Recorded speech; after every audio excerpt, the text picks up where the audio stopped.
Greetings. I'm Bobby. And I'm joined by Chuck. You're supposed to talk. I'm Chuck. I didn't realize we were starting. No, we're starting. Okay. This is Horror Boys, the only horror podcast hosted by boys with a Z. We're talking about the classic Evil Dead 2. Yes, we watched that movie. I wanted to watch Cabin in the Woods, but you made me choose, and then you said I was wrong, and then we chose Evil Dead. Cabin in the Woods. It's a bad place to start. It's meta. It's sci-fi. It's not relatable. It's not as relatable as this Evil Dead 2, which is a classic, like I said, from 1987. Okay. Sorry. What are we doing? We're doing a podcast. It's like a conversation that you assume other people would care about. Right. But, what are we doing next? I suppose we should start with a synopsis of the film. Okay. I mean, well, just some general background. You know, this is directed by Sam Raimi, who would eventually go on to direct Oz the Great and Powerful. That's probably what he's best known for.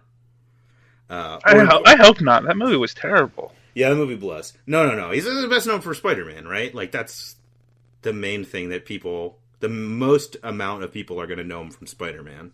Or Evil Dead. I feel like Evil Dead is the...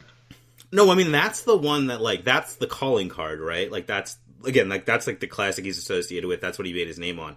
But, just on sheer numbers, more people have to have seen Spider-Man than Evil Dead, right? Yeah, no, you're probably right. Especially, Spider-Man 2. Yeah. Which is the only movie to feature an octopus. You know, I just had a realization that he's really good in sequels. Yeah, he makes a good sequel. But this is kind of not a sequel. But it is. It's technically a sequel. But, functionally, it's a remake. Yeah, it's called Evil Dead 2, but it doesn't reference... It recaps the first film from you, but cuts out all the crap that you don't need to know about, and just redoes it in, the first 5 minutes of the movie. And it works. Yeah, it's a real, refinement and expansion of the first one. This whole series has, weird rights stuff. My understanding is that he didn't have, he did not own the rights to the first movie. So, rather than, fighting to get them or spending more money than he had access to, he basically just redid the first one, but better. Because later on, too, there's weird stuff with the rights to Army of Darkness. So, that's why in the show they can't really reference directly the Army of Darkness stuff. And there's, two different, almost all of the comics are branded Army of Darkness and aren't allowed to say Evil Dead. Yeah, you haven't watched the show, but I did. I watched the first few episodes of the show. I haven't finished the show. You should. It's really good. Maybe. But the thing about the show is that they can't reference Army of Darkness in the first 2 seasons, and then the 3rd season they get the rights. And it's weird, but it makes it work. I did not know that. But that's cool. But then that's it, right? They only get 3 seasons. Yeah, they got canceled. Has a crazy ending that I won't spoil. Or will I? We're not... It doesn't matter if I spoil it, does it? No, nothing matters. Did you see that? There's an actual remake, though, of the first... officially a remake of the first one. Did you see that? I haven't seen it. Yes, it is okay. And it has a Bruce Campbell cameo. That doesn't matter. I've heard people say it's surprisingly good, and I know that there's the cameo at the end. Is it like... I mean, it's kind of like the... It's kind of like the Bruce Willis cameo at the end of Split, though, right? Where it's oh shit, these are in the same universe. Technically.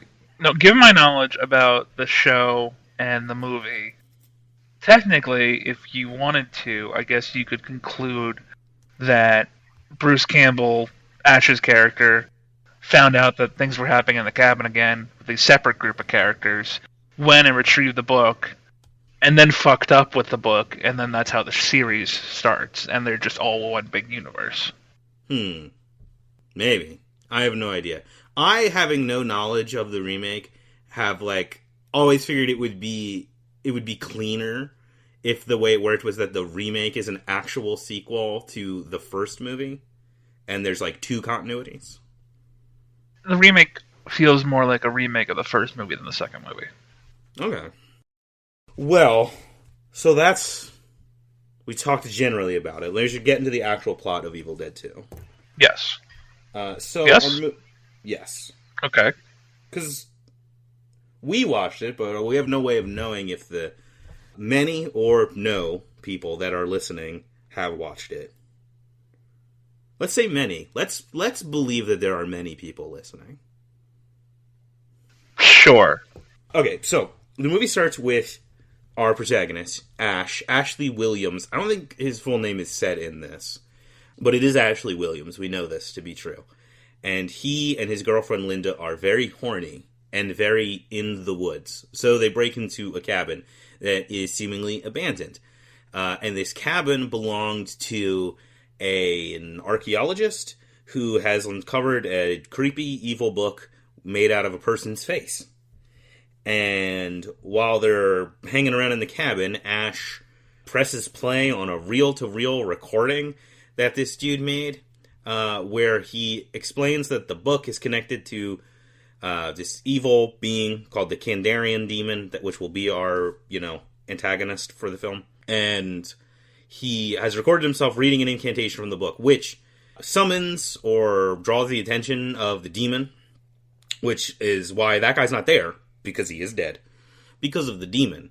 And it also causes the demon to show up and possess Linda, who Ash beheads and then immediately buries. And then the demon sets about gaslighting Ash and fucking with his perception of reality, raising Linda from the dead, apparently, maybe, or it's a dream, and she dances around as a creepy stop-motion puppet. Ash tries to escape by driving to the bridge, but the bridge has been taken out. The demon flings him around the forest. He hangs out in the cabin. Eventually it possesses his hand, which he has to chop off. And then the archaeologist's daughter and her research partner or boyfriend, or both, are going to travel to the cabin with some more artifacts and stuff. And the bridge is out, so they have to get some help from a hillbilly couple who accosts them to guide them to the cabin, where it looks like a crazy person has broken in, killed her parents, and chopped off his own hand. So they throw him in the basement, where her mom is, who is also possessed, and played by human Hollywood actor Ted Raimi. They basically, I think they play a recording, right? They play another recording where the archaeologist explains that what happened, and that his wife was possessed, and he killed her and buried her inside the fruit cellar, which is what convinces them that there's not just that Ash isn't just a murderer. And then through the course of the movie, the demon starts to pick them off. First, the research partner guy or boyfriend is possessed, and Ash kills him with an axe. The hillbilly woman, Bobby Joe, which I think is very rude to me to have a character have my same name. I think that is true anytime anyone has the same name as me, which is, it's hard, right? Because Bobby's a pretty common name. Yeah, Bobby the Builder over here. Yeah. Complaining that everybody's name is Bobby. I mean, you go by Bob. Go by Rob. Go by Robert. There's lots of options. I'm Bobby. I mean, I have that show named after me, and it's just okay. Cake Boss. That was Chuck, but sure. There's a couple Bobbies I do give a pass to. Bobby Hill gets a pass.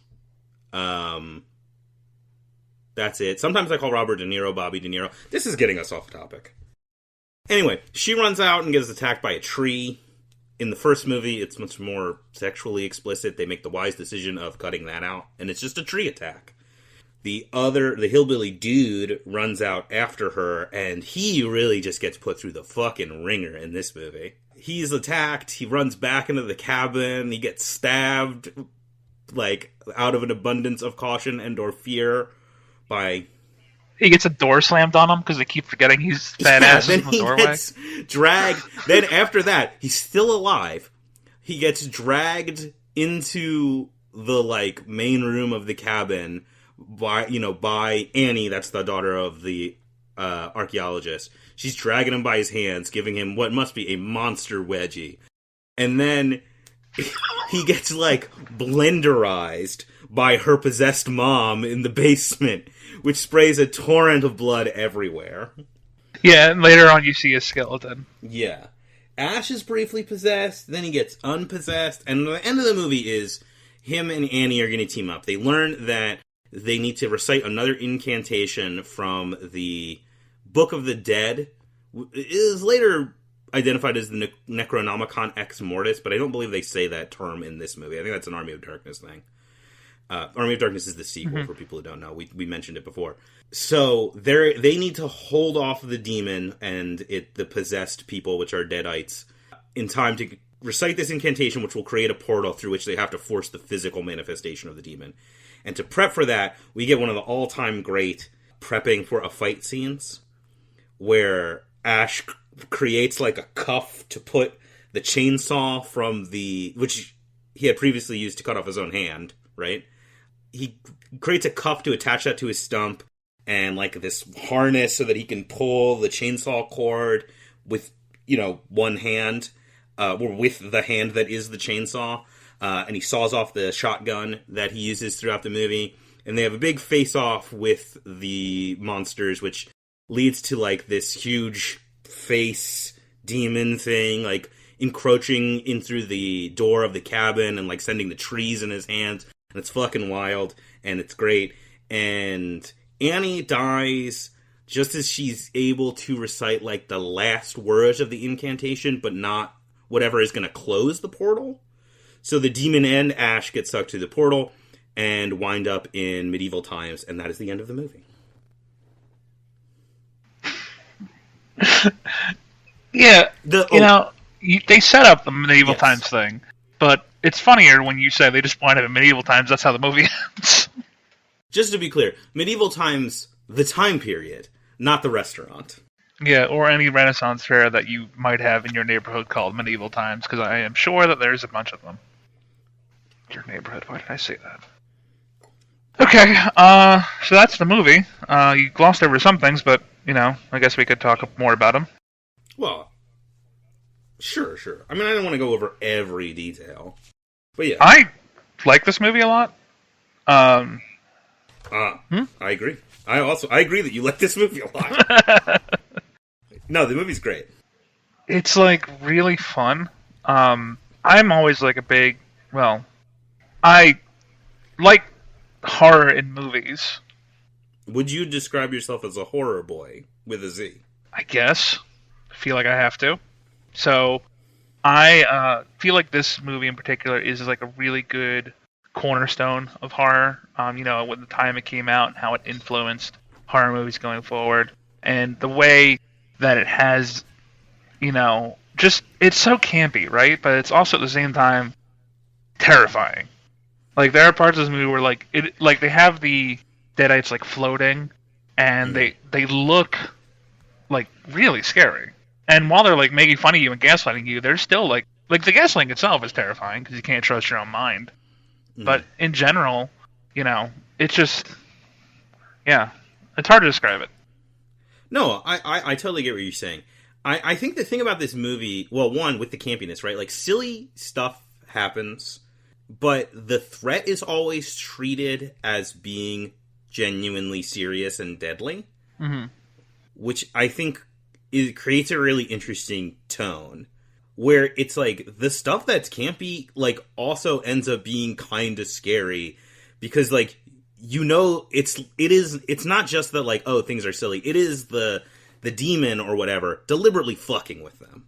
Where it's like, it knows it's being silly, and it's doing it to, like, get under your skin. Yeah, imagine if, like, your high school bully was also a terrifying demon monster. Like, in real life. That's a really good comparison. Like, the demon is very bully-y in this. Like, it is bullying them, and also trying to kill them, and take their souls to hell, or whatever it actually wants to do. I will swallow your soul. Yeah. I would say this movie is, like... I know I said it makes that stuff scary, but I would describe this movie not necessarily as scary, but I think it's still horror because it is horrific. Like, there's grotesque monsters and blood and gore and stuff, but I've never watched this movie and been, like, spooked out.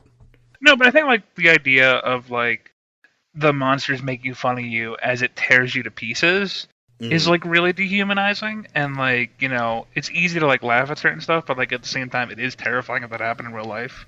Oh, for sure. Yeah, yeah. It's definitely one of those things. I feel like that's true of a lot of like horror movies and stuff where it's like, oh, you're watching this and in the moment you're not like, "Ah," but you think about like, well, what would it be like if this happened to me for real? And you're like, awful. It would be awful. Yeah, it'd be insanely awful. It would be awful. But the practical effects of this movie really, you know, hit the nail on the head. They really look great, and I think like, you know, just Bruce Campbell rules. You know, Yeah, let's talk about Bruce Campbell. his performance is amazing, and like that, just that combination is like both, like it really sets the tone for the movie. In like it's a really wild thrill ride. Yes, he's also very, very hot, especially in this movie. I think this is, I don't know, because it's like he's aged into a kind of stately hotness now, but I think this is maybe the peak of his hotness. Well, Bobby, I know, you know, you could probably talk about this forever, but I will admit that I think Bruce Campbell has and always will be hot. Like even like I, as he is like now, he's a silver fox. I'm not. Oh, I agree with you. I'm not saying that there's a point where he wasn't hot or became unhot. I'm saying I think this is maybe the height of it, because there are just some like shots of him in this movie where I'm like, why didn't he like become an actual movie star? Is it just this like he's got like a cartoon spaceman voice? Like what? Why didn't he get to be like a heartthrob? I guess that's actually the answer. What I'm asking more than anything. Why didn't he become a heartthrob? You're wondering why he didn't become like Tom Cruise. Yes, exactly. I honestly can't answer that. I don't know. Yeah. No, me neither. Because it's not like he's a good actor too. Like, I mean, he's being like over the top in this movie, but like he sells it. It doesn't feel like cardboardy. Yeah, for sure. He would be a way bigger star now. Like if like he was this age that he is in this movie now, I think he would be a way bigger star, because kind of every movie star is Bruce Campbell now. Like look at the Marvel movies and tell me that those portrayals of like those heroes, you know, your Star Lords, your Tom Holland Spider-Mans, don't have more in common with this than they do with like a Stallone. True. Honestly, Bruce Campbell will make a great Star Lord. He would have. That would have been amazing. I mean, the thing I always say is like it's a bummer that we never got a movie where he plays Booster Gold, because that seems like tailor made for him. Yeah, that Nova would be good. Nova would have been cool. Yeah. Okay. Well, do we rate this movie? Is that a thing we do? Yeah, we should probably rate it. The people that are definitely listening want to know our opinions Well, I guess in numbers. I think I already talked about the way I feel about this movie, so I think like 5 out of 5. This movie is a classic, and every time I will go back to it, I will enjoy it. Yeah, I agree. I think I would give it a 5 out of 5, a 10 out of 10.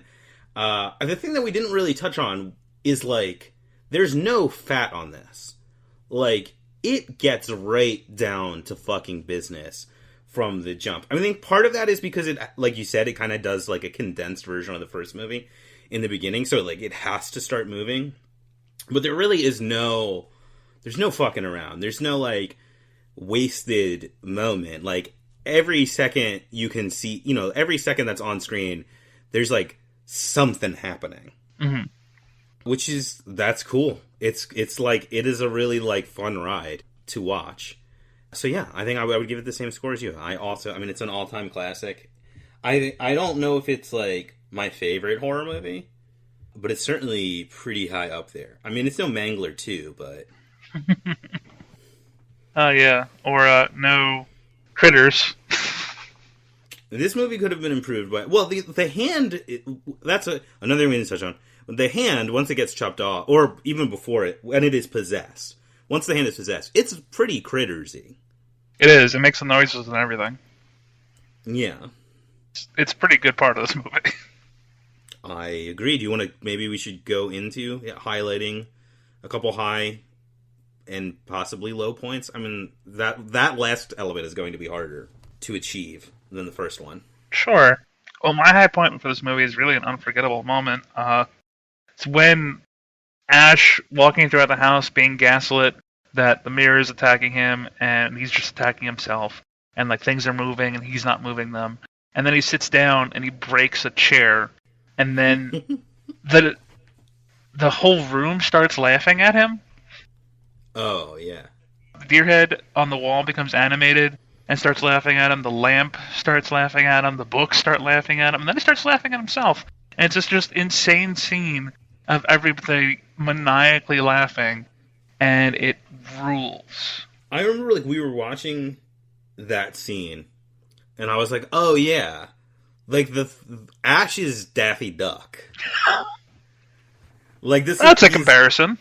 He 100% is. I was like, this is so much like Duck Amuck or something like that. Like a Looney Tunes cartoon where it's like the entire universe is set against this one dude or duck. And I was like, that's great. And I think, like, I love that. This is one of the things that I really like about Sam Raimi movies is, like, I'm not sure how to describe this. He's really good at, like, taking the bones of another genre and, like, hiding them in a different genre. Like, you watch, like, the Spider-Man movies, right? And you're like, these are superhero movies. Which, it's not a thing that we had, like, a totally clear understanding of what that actually meant. Or in the way that we do now at the time. But it's like, this is a superhero movie. But then you watch, like, the scenes with the villains and stuff, especially Sandman in the third one, which is the best part of a not great movie. And you're like, oh, he's doing, like, a Universal monster movie. Like, inside of this Spider-Man movie. And it's like, this is a horror movie. But then he's doing, like, a slapstick, like, Looney Tunes or Three Stooges thing inside of the horror movie. That's one way to look at it. I didn't think about that. But I think it's, like, a memorable scene that I just, that's when I think of Evil Dead 2, I think of that scene. Well, the thing that I think of when I think of Evil Dead 2 is when he chops his hand off. I just think that's... I love that. It's like a huge influence on me, like on all my sensibilities. Like that moment where it's like, it's so gonzo, where it's like, okay, well, my hand's possessed, I'm gonna chop it off. And it's like this gory scene, and the hand, like, the fact that happens leads to so much good stuff in the movie. Like him getting the chainsaw, the hand comes back and is like the reason that things fuck up. Yeah, in the end. It's Chekhov's hand. Yeah, because the hand is what stabs Annie, that prevents her from finishing the ritual and closing the portal. Like, that's the other thing. Like, this movie is really tightly constructed. Like, it's very, like, everything that is set up is paid off. I can't really think of any, like, real dangling threads. It's all very, like, clean, while also being very messy and dirty and goopy. Well, to add to that, they set up a prophesized hero that came back in medieval times to defeat the evil, and they have a picture that kind of looks like any person in a blue shirt with a shotgun to reveal that it's Ash, and then the movie ends. And, like, of course, like, Army of Darkness had to be made, and you wanted to see the movie of what that is. But if they didn't make another movie after this, they kind of, like, completed that arc, They said he was a prophesized hero to go back in time and fight the evil and defeat it, and he does. So the movie's just like a time loop in itself. Yeah. Yeah, exactly. I love that shit. I also really like that it's like... he dresses just like a dude, right? He wears, like, jeans and a blue work shirt and boots. But, like, through the course of the movie... Like, that scene works because through the course of the movie, they make that outfit iconic. And it works in the same way when you see, like, a prophecy in a Zelda game, and it's like, oh, there's a guy in a green shirt. I think I know who that is. And the fact that they're able to do that in the span of, like, this movie's not long. It's like an hour and 20 minutes. Mm-hmm. I think is a real testament to how fucking good this movie is. Oh, yeah, for sure. Like you said, it doesn't waste any time. And the other high point that I had was just, like, main high point when I think of with this movie, that you already mentioned, was, he'd equip up with the chainsaw and shotgun. Because that scene rules. It rules. It's so good. Because it's like, for people who haven't, just look it up. I mean, watch the movie. Obviously watch the movie.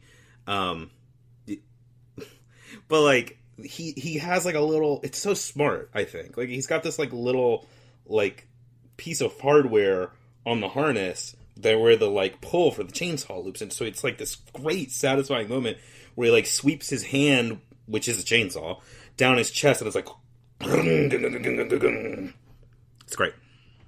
It's so unrealistic though, because like I've worked with chainsaws, and They're heavy. they're not only heavy, but at the same time, they never start immediately. And every time he needs to use it, it starts immediately. And like I love that for the movie, but that would never work in real life because you'd just be constantly pulling with your teeth trying to get your chainsaw arm to work, and you'd already be dead. Yeah, but there's people that like I've seen videos and stuff online of people who have like techniques where they can in like one clean pull like reliably start not a chainsaw but similar like gas powered lawnmower With their teeth. He doesn't do it with his teeth. He does it with the clip on his chest. Yeah, you're right. So I'm wondering if maybe we're supposed to believe that like the straight motion of pulling it down just starts it more reliably than pulling it up or like pulling it out. I have no idea. It's fine. I believe it. He also cleanly, in like one chainsaw karate chop, cuts through the barrel of a double barrel shotgun. So yeah, no, I'm not knocking it. I'm just saying, like in real life, it wouldn't do that. Oh, for sure. Did you have other things? I feel like I said a lot, and you didn't talk about your high points. Well, I talked about him chopping his own hand off. That's a right. huge high point for me. Like, this is a general high point, but, like, I fucking love the effects in this. Like, they're all practical, obviously, because this is pretty... I mean, it's not pre-CGI. Like, there have been CGI by this point, I believe. But, like, this is too low budget to have any access to a computer. Mm. And you get a mix of, like, masks and makeup, but also, like, stop motion. I think some miniatures, and they're all great. There's the sequence in particular that uses stop motion, I think, the most heavily, is when he has what I guess is, like, a dream, maybe, of Linda rising from the grave, and her body is, like, this, like, decomposed corpse, but it's all stop motion, and it's doing, like, a dance number, and it reminds me of, again, this is, like, him referencing cartoons and stuff. It reminds me of, like, Betty Boop cartoons. Like, the ones where they would rotoscope in Cab Calloway. Mm-hmm. And there's always, to me, been something... I love those. But, like, there's always been something sort of, like, surreally, if not horrific, unsettling about, like, oh, there's just, like, a ghost walrus, and he's doing a dance number. And it's like, why is this thing dancing? Why does it have this power? Like, we're just going to accept that this is happening. And it has, like, that energy. And it's the only time I've ever really seen a horror movie try to, like, directly reclaim and adapt that originally, I think, unintentional horror, which is cool. Plus, it's cool stop motion. Yeah, it is. I do really like stop motion. Yeah. Or were we also supposed to do low points? Well, we should... I mean, it's hard, right? Like, because there's no... I think, in my mind, there's no, like, section of this movie where you're like, this sucks. There's no, like, scene that I can point to where I'm like, this is the bad scene. We were, like, braced for it, too, when we were watching it. Like, when Bobby Joe runs out of the cabin, I think you asked me, you were like, does this movie have the part where the tree, like, assaults her? Yeah, I couldn't remember if it was this one or the first one. And I was like, I think it happens in both of them. And then the tree scene plays out, and that part is cut out. And it's like, they were judicious enough that they cut out the bad part of the first movie. So, like, what do you think is the low point here?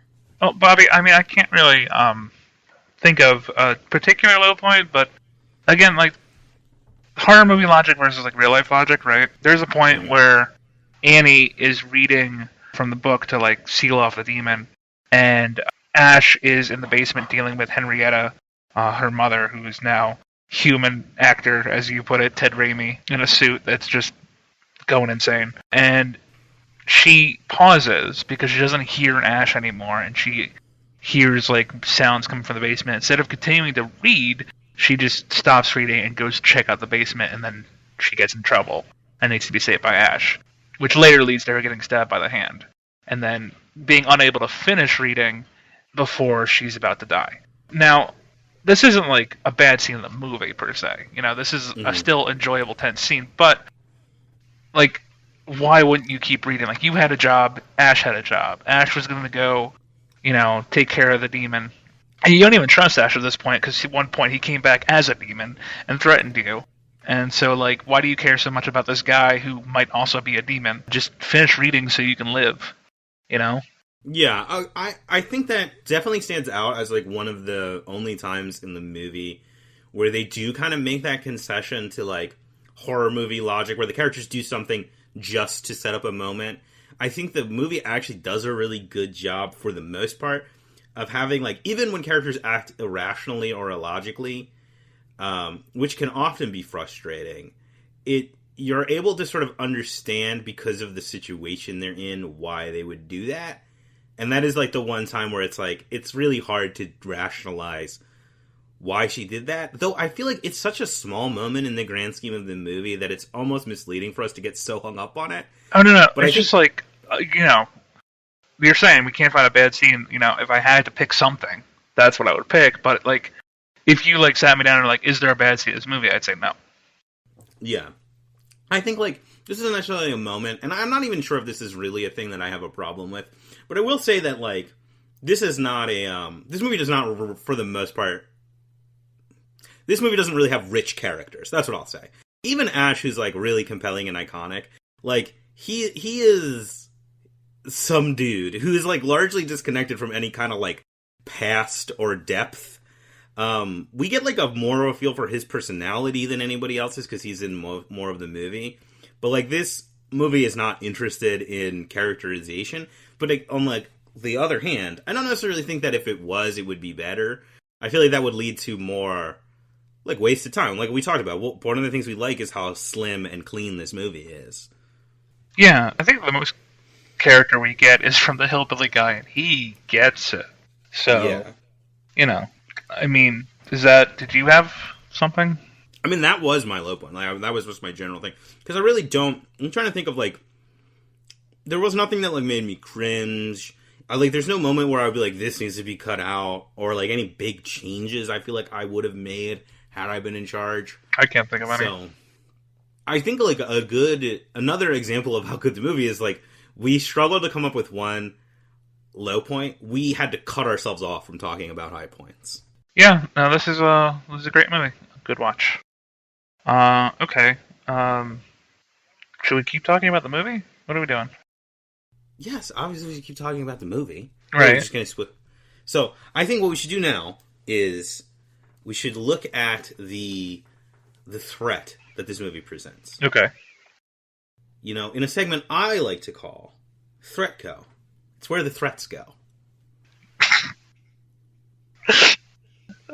That's awful. No, it's strong branding, which is important for a podcast that people are listening to. Okay. Cool.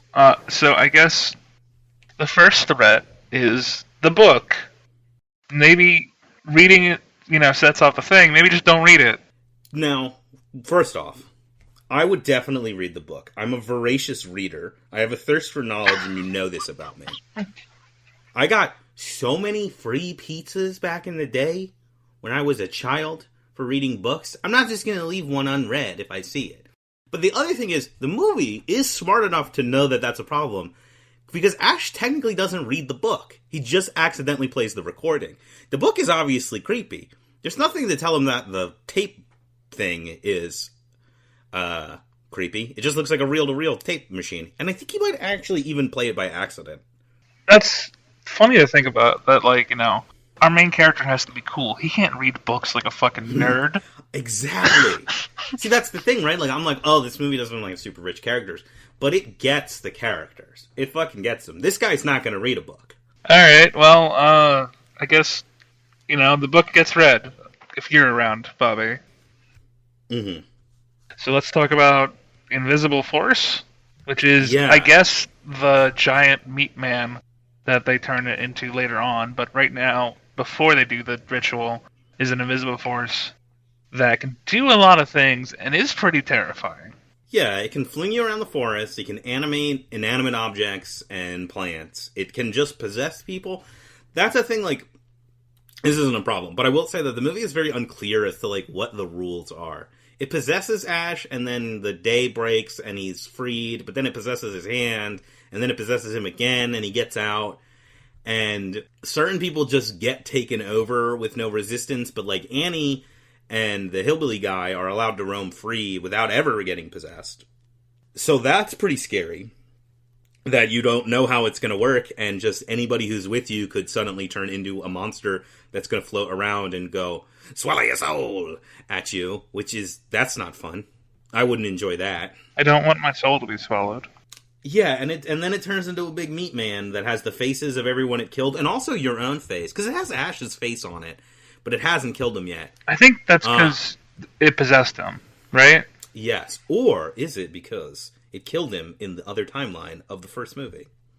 Because the first movie ends with him running like into the woods, and it's like an ambiguous ending. And I think Raimi has said that was supposed to be Ash getting got by the demon. Mm. But it's probably just because it possessed him.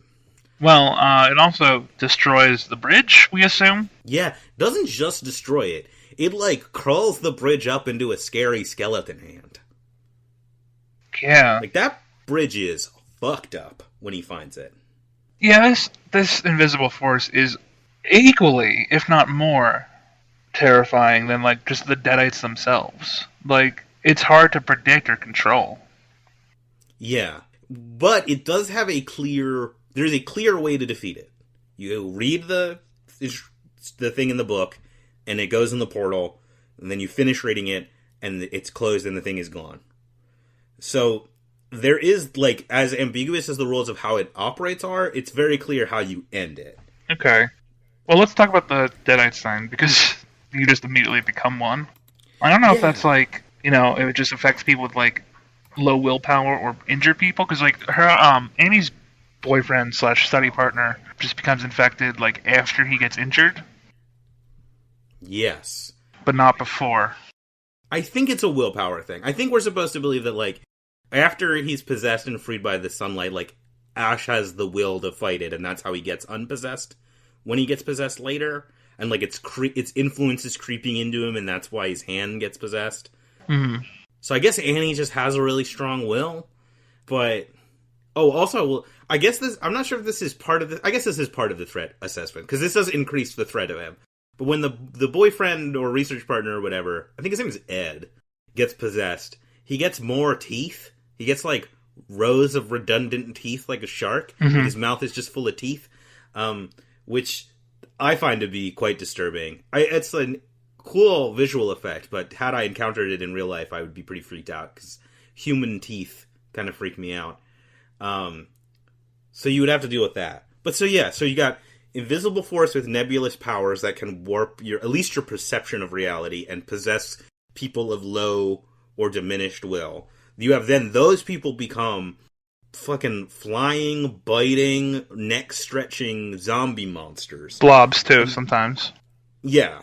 And then also, inanimate objects and flora are controlled by it. Yeah, also, if they bite you like a zombie, they infect you, but also just a body part. And then that said body part becomes evil and sentient.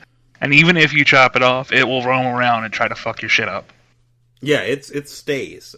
And there's no clear way. Like, you can't really kill the Deadites as far as I can tell. At least in this movie. Like, it seems like they just come back. Yeah. I mean, they seem to... Like, you can, like, sunup happens, right? And you can return to normal. Maybe? At least temporarily. But you're not free. Right. It doesn't defeat it. But there's a respite when the sun arises. But also this movie is very loose with the timeline. And it feels like either the demon is fucking with their perception of the passage of time, or it's actively, like, distorting time. Because the day barely lasts at all. At least perceptually. Yeah, or it's, like, just convincing Ash that he keeps making the wrong turn and just has him go in a circle for the bridge. Yeah. I mean, the gaslighting thing is, like, a huge part of it. They can also gaslight you into thinking that they're the person, you know? Like, a decapitated head of Linda can just be Linda. Yeah, same thing happens with the mom. Yeah, they don't have to look like a crazy monster. And they have, like, access to parts of the person's memory. Yes. Also, this is important. They steal your soul. They swallow your soul. Yeah. And they can float. They're relatively strong, but seem to have difficulty getting through wooden doors or basement doors, and have that grotesque body horror that's really hard to pinpoint exactly what their plan is to do with that. Like, their neck can extend, their claws, teeth, whatever. Really hard to pinpoint. Yeah. They are bad news. So, that all being said, let's do a survivability assessment. If we were in this situation, do you believe that we could survive? Absolutely not. We'd die immediately. I would immediately become possessed, and then you, irrelevant of me becoming possessed, would trip over something and fall on your head and get injured, and then you'd become possessed. And then we'd both be possessed. And, yeah, I don't think our souls would be swallowed. Yeah, I think it would be very similar to the thing that happens off-screen with the archaeologist, where it's like, one person reads the book, the other person gets possessed, and then they both die. Yep. So, that's on you for reading the book. But, what if that didn't happen? What would our plan be? Well, I guess if we both became infected, we just stay alive until sunup, and then we're not infected anymore. I have an idea. What if you had... I don't know if this would work. But what if you had UV lamps? To, like, generate sunlight? Yes. I don't know if that would work. But it could, potentially. Because, like, we don't know if it's, like, the sun, or if it's, like, the idea of, like, today's a new day. Yeah. Going back to the willpower thing. Yeah, exactly. It's probably the latter, but maybe you could keep it at bay with UV lamps. Another idea I had, specifically to counter it, like, throwing you around and stuff, would be, what if you just had really heavy shoes, or you tied yourself to the ground? I guess, I don't know how the invisible force, like, what its carrying capacity is. So, see, I don't know if we could even combat that. That's why I think maybe tying yourself to the ground, or chaining yourself to something, you know, like Odysseus passing between Scylla and Charybdis, might be the move. And the other thing I'm wondering about is, if he had somehow figured out a way to get across the gorge, or gorg, as they say in France, and gotten away from the cabin, would he have been alright? Or would it have, like, followed him or something? Like it's an epicenter? Yeah, is it geographically bound? Because if you had, like, a grappling hook or something, you could just cross the gorg and get out of there. Well, in this movie, on its own, I have no idea. In the TV series, it follows him. Yeah, see, I assume it would. I assume that it would not be that easy, just going by narrative rules, but we have no reason just from this movie to believe that you couldn't just grapple hook your way across the chasm and get out of there. I mean, that's kind of callous. Sure, we, you, Bobby, me, Chuck, could grapple across that. We're so athletic. This is a good point. I've never used a grappling hook. Yeah, me neither. I have a feeling I just immediately would stab myself in the eye with it. I mean, I feel like I would throw it straight up into the air, and then it would fall directly onto my own head. Yeah, so I think, let's not do that. Maybe instead we just... Hang glide. You read the book. We stick together. Okay.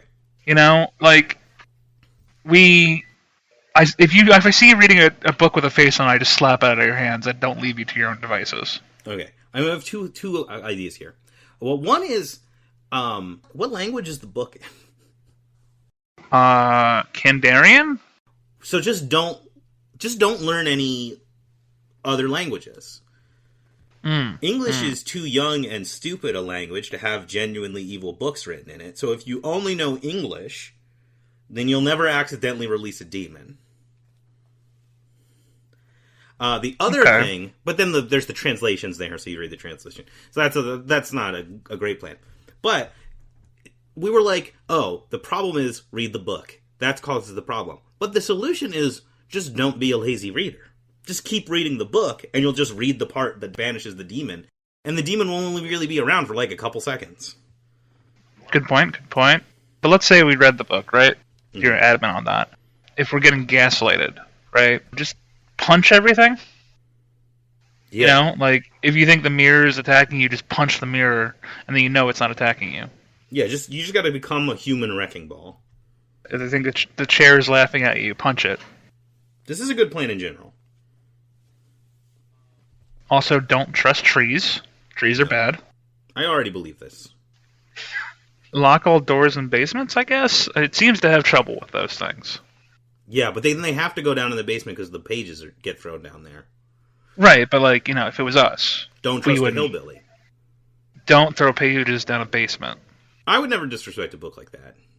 So we don't have to worry about that one. You're too busy reading it. Yeah. Okay.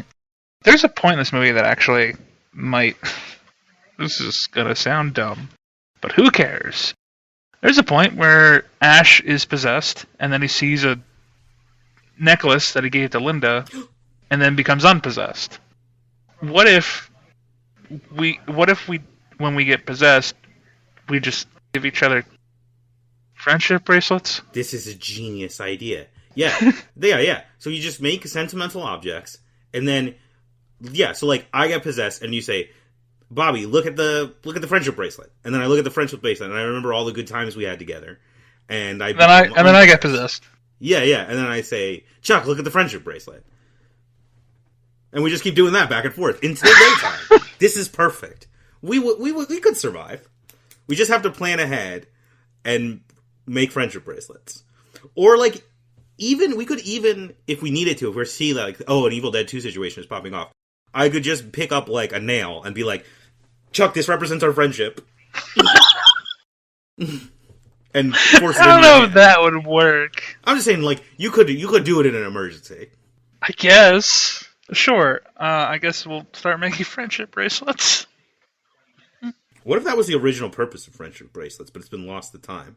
Oh, like all the old pagan rituals for Halloween? Exactly. Okay. How do we deal with getting sucked into the medieval times? We just have to make sure we finish reading the thing. Right. The other Annie finishes reading it, and then Ash still gets sucked away. No, but she doesn't. She doesn't turn it off, right? Because he's like yelling at her to keep going, and she's like dead. So there's supposed to be a part that closes the portal, which she doesn't get to. The other option is if we want to plan for we might get sucked into a portal to medieval times. I think we should probably just keep some pieces of modern technology on us, which won't be hard, so that we can impress them and become gods. Yep. Here, look at my iPhone. Tremble at its glory. Here, look at my iPod. You can listen to really cool music on it. Here, eat this Popeye's biscuit. Oh no, he's choking! No, what did I do? There's not enough water around. It would suck. I do not want to go to medieval times. It seems fun, like, get a sword and horse, but everything's stinky, and my glasses would break, and I would not be able to see, and I'd fall in a hole and die. Yes, you would. I would too. But also, we'd probably infect everybody with polio or something. Oh, for sure. They ain't got no kind of immunity to what we're carrying. We'd probably start the Black Plague. Yeah. They're like, these two weird guys coughed on us. Oh, no. Okay, cool. So don't go to medieval times. And wear friendship bracelets and defeat evil with friendship. Also, punch everything and don't trust trees. Yeah. Well, we gotta make sure we have our phones, our friendship bracelets, and hand sanitizer with us. And then we're good. And I pretty much, except for the friendship bracelet, I already carry those things with me at all times anyway, so... Okay. I guess I have to relent that might work. Our odds are better than we thought they were. So let me ask you, does this make you feel better about our current situation? No. Not really.